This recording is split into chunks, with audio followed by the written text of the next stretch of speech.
Are we having a party here? I don't know. Welcome to Polishing Profits. Join our 3 industry experts boasting 140 years of experience as they unlock building service contracting secrets that can revolutionize your business. Well, here we are once again. Another episode of Polishing Profits. Ed, what would you like to say other than hello? Just very briefly, I know that's difficult for you, but can you say a short hello? A few adjectives, in other words? Yes. Good.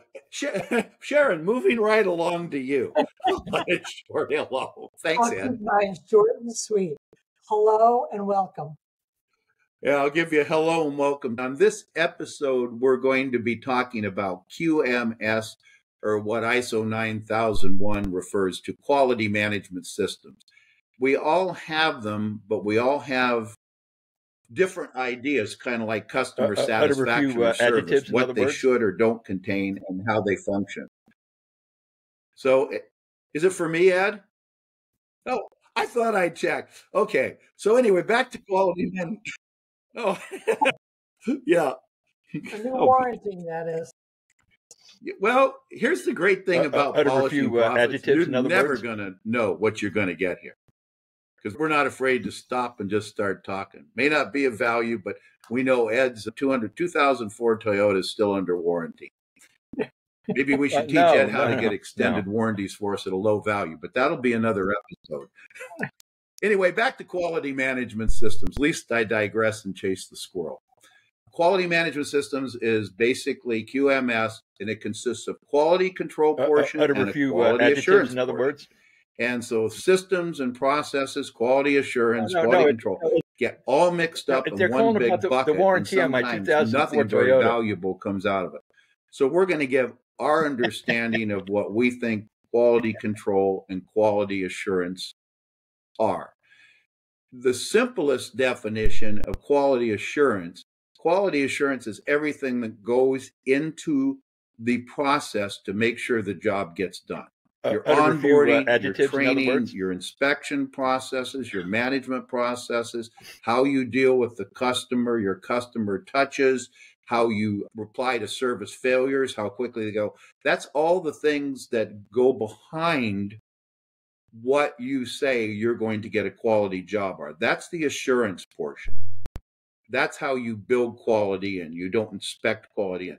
The control. Utter a few adjectives, in other words? Yeah, that makes quality happen. The control is what every one of those cleaners or maintenance people or whoever you're directing do every night. There we go. Do they do what they're supposed to do and directed to do? Like, do they follow the route cards? Or if you're installing HVAC or you're doing pest control, are they doing what they're supposed to be doing and directed to do? Well, that gets back into training. That's the deep portion.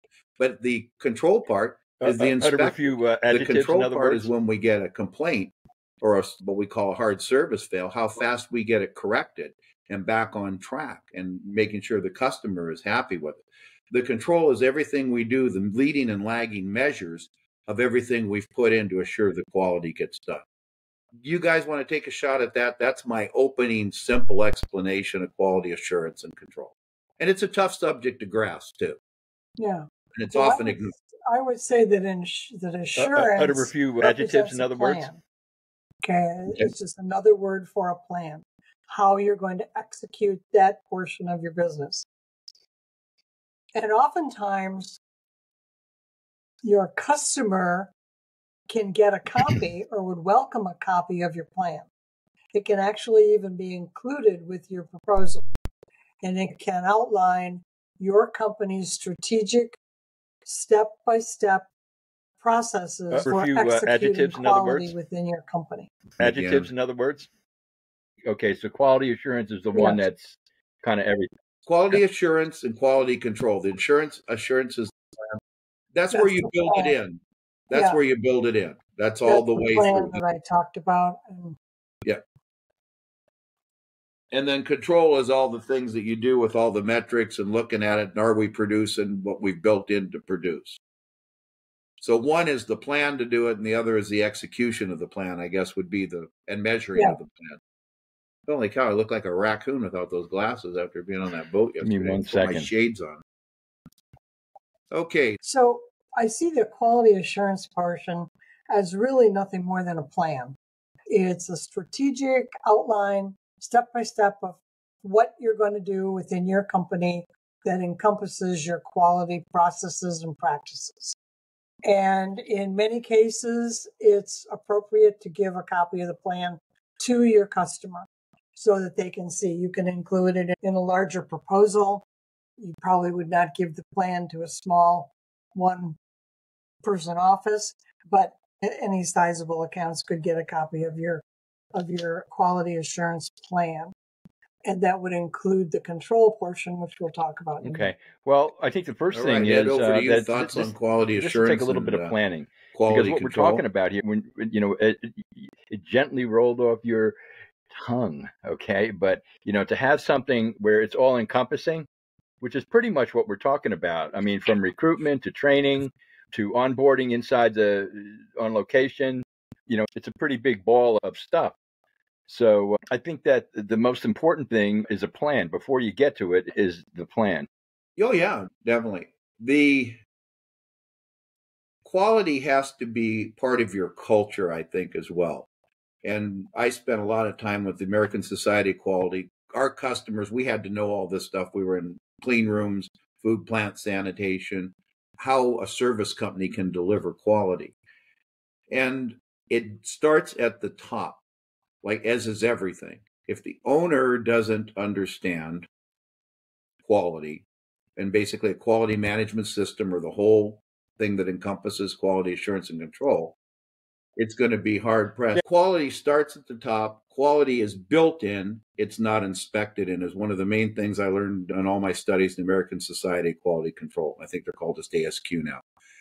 It's when I was doing all that training, you don't inspect it in. In other words, something's wrong, you tell someone to fix it. Something's wrong, you tell someone to fix it.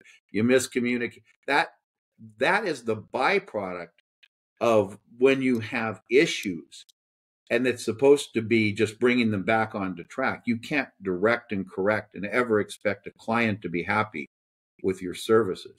You have to know what you're doing, what you're looking for, and everybody along the chain there has to understand, from your technicians to your supervisors to your area managers, right up to whoever's with the client, all have to be on the same page about what we're doing to assure the quality. And then Ed kind of encompassed all that, but it starts with the training.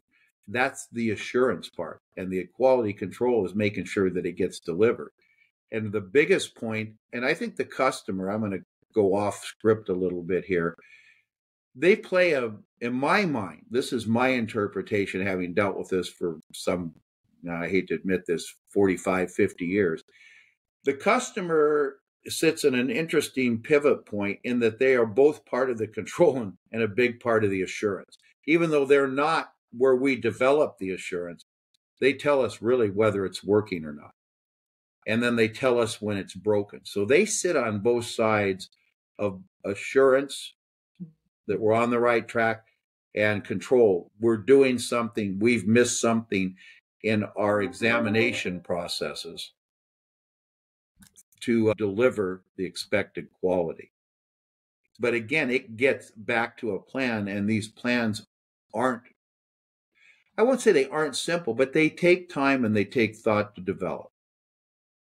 So that's really, I don't want to overburden this issue.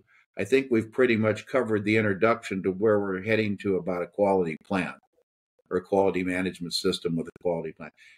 Tie into the scope of work, whatever's in the plan, they really need to be connected.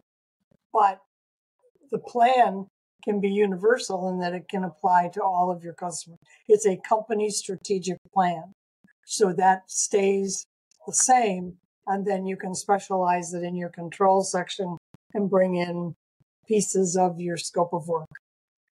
That is a perfect wrap up to where we're going. What does it look like? It is a plan. It's done the same way through the whole somebody's company, but it's customized and it's delivered. Hear this, do this, and turn this off. Okay. And now what does it look like?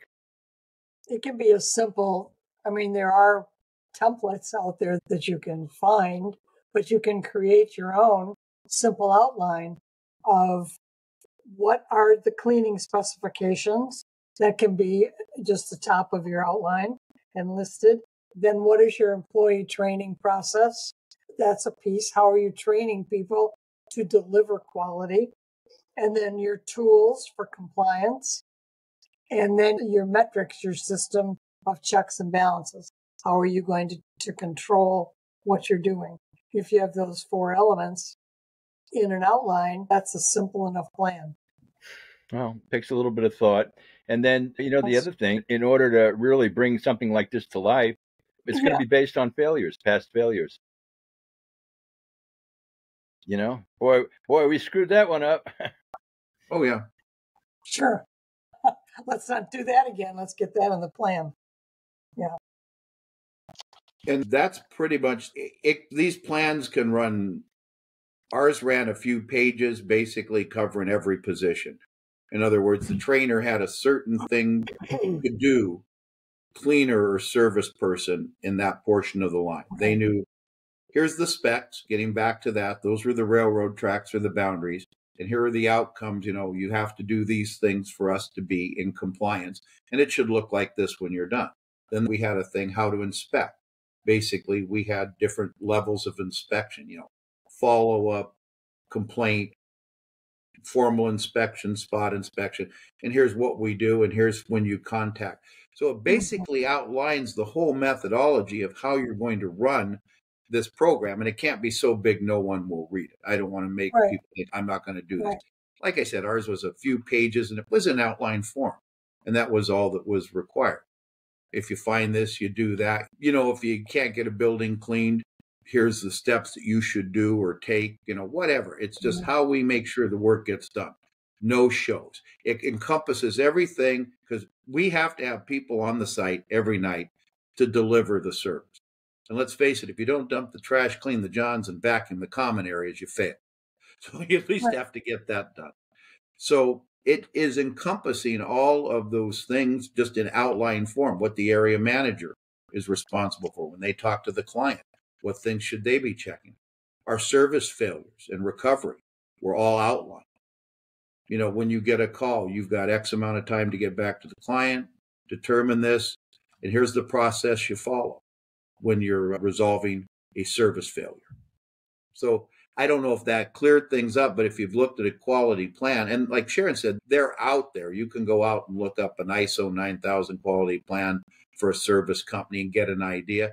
And again, those are unique to every company. You write what you need to get things directed. And of course, the bigger you get, the more layers, the more direction and understanding has to flow through your organization as to getting it done. And again, the customer is the final say. How you're directing all that labor to get all that work done.